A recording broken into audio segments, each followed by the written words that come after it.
So I've seen a few YouTubers do this idea, and I thought it might be a fun little video to put together with my takes on some classic albums.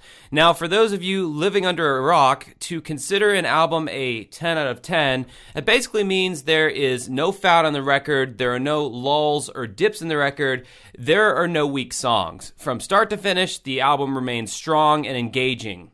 For my list, I literally just thought off the top of my head and wrote down the first albums that came to mind when I thought about a 10 out of 10. And I'm not dividing this list down specific genres or anything like that. These are just albums that I consider pretty much flawless. Let's take a look. This is Dancing with Ghosts. I should warn you, my list is going to contain many of the usual suspects, but what can I say? These albums are a classic for a reason. Starting off as my first 10 would be Nirvana's Nevermind. I know, what an obvious choice. But I recently got drunk and listened to the entire album from front to back, and man, this album just hits different when you listen to the entire thing from start to finish. Songs that I thought I had grown tired of from rock radio all of a sudden became listenable again within the context of the album. And then there are the deeper cuts like Drain You or Breed, Territorial Pissings, and Something in the Way. Nirvana had an affinity for punk rock music just as much as they did for the grunge sound, which is kind of a made-up term at the end of the day that marketing experts came up with. This album felt uncompromising, yet still had mainstream digestibility, which is nearly an impossible task to achieve when making a record, especially these days. I recommend listening to this album from start to finish. This album paved the way for the alternative rock music scene in the 1990s. My next 10 is Radiohead's OK Computer. Speaking of albums that are uncompromising yet somehow find commercial success, OK Computer was the fully realized version of the band that Radiohead were trying to become. With the meh debut of Pablo Honey and the not quite great but still good The Bends, OK Computer tied up any loose ends and produced a truly phenomenal, timeless album. Every song on this album sounds different than the last, but they all feel as though they live in the same alien-like world with Johnny Greenwood's sonic textures of guitar and old synthesizers, and even xylophones. Tom York was no slouch vocally either, from the soaring falsetto in Paranoid Android to the blood-curdling screams at the end of Climbing Up Walls to the subdued beauty of exit music. Tom York is a true vocal juggernaut. What can I say? This album is the pinnacle of what can be achieved when five brilliant minds come together and disregard what is hot or what is trendy at the moment. I wish other bands would take note. Daft Punk's 2001 release Discovery awakened my young mind to the magic of what electronic music could be and the places it could take your imagination. Leading off with the single One More Time and all the anime music videos that went along with the singles off the album, hell, they made a whole DVD about it. Daft Punk had my attention. This was at a time when mainstream music felt stale and really needed something fun and new, something that didn't take itself so seriously but wasn't overly cheesy either. Discovery is not only a great dance record, but it's one of those rare EDM records that you can listen to like you would a Beatles album or a Pink Floyd album. It's not just a basic repetitive four-on-the-floor techno record. That would be their next album. No, this album has highs and lows, peaks and valleys. They have electronic alien ballads, auto-tuned humanoid vocals. This was at a time when auto-tune was still a novel effect. Thank you so much, T-Pain, for ruining that. They have one of the best vocoder guitar solos I've ever heard in the song Digital Love. There is dream pop on this record. There is rock. There is R&B, all under the umbrella of this bizarre electronic world that is light years away from ours. This album is a 10. The Downward Spiral by Nine Inch Nails is a masterpiece written by a man who was in a losing battle with the demons of his lesser natures. Trent Reznor was fighting heroin addiction, depression, burnout, and many other complicated afflictions that laid the groundwork for this truly dark masterpiece. If a snuff film had a soundtrack, this album would be it. First of all, I feel like sonically, Trent Reznor really pushed the limits of how a recording studio can shape the sound of a record just as much as how different guitar amplifiers can affect the sound of a guitar. This album demands that you listen with a pair of headphones on in a dark room. From start to finish, you are truly taken on a sonic journey through the depths of Trent Reznor's Downward Spiral. From the wall of sound at the end of the opening track, Mr. Self-Destruct, somehow it overrides the volume that you set the song to, the swell of noise at the end that slowly consumes all the guitars, vocals, and drums until finally you're left with this perverse loop of cacophony that goes on way longer than any studio producer would advise.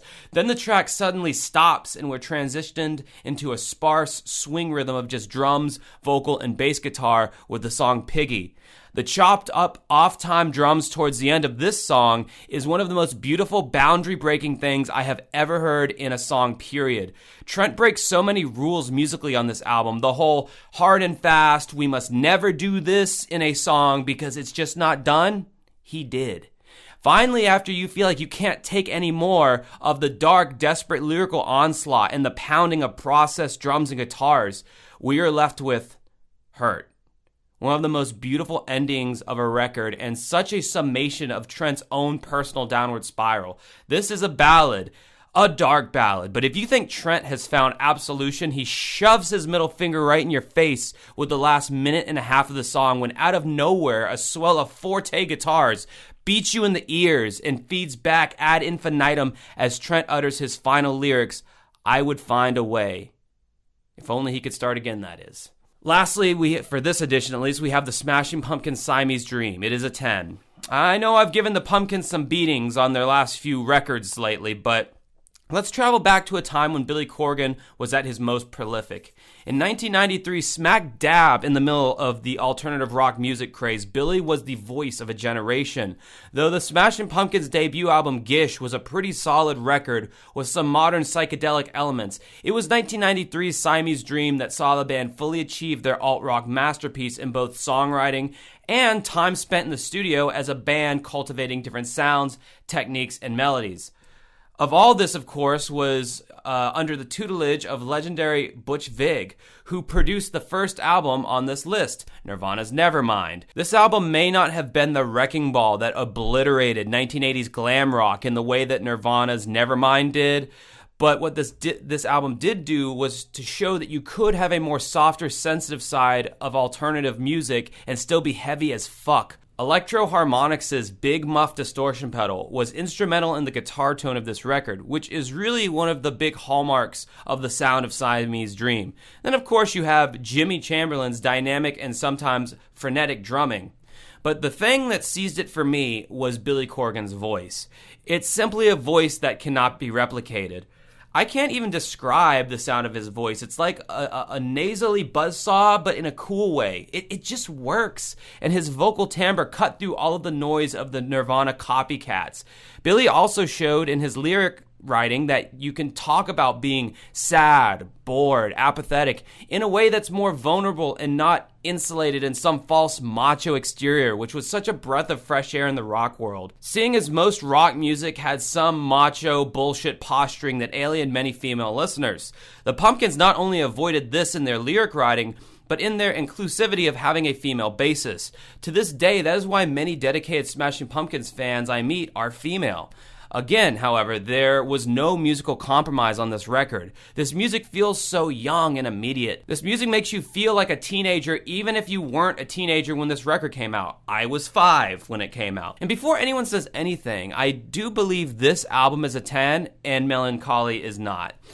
The album that followed Siamese Dream would go on to become the Pumpkins' best-selling record of their career, and while it was the first Pumpkins album I bought, I do feel the last few songs on both discs of Melancholy kind of peter out the energy that was established in the first 2/3 of those double album. Whatever. Siamese Dream is a joy to listen to from beginning to end at a nice and neat 13 tracks. Whatever happened to Billy Corgan's brain between now and autumn, I will never know. I think some artists have a certain amount of greatness in the reservoir, and once that lake runs dry, the artist simply goes through the motions of what they used to be.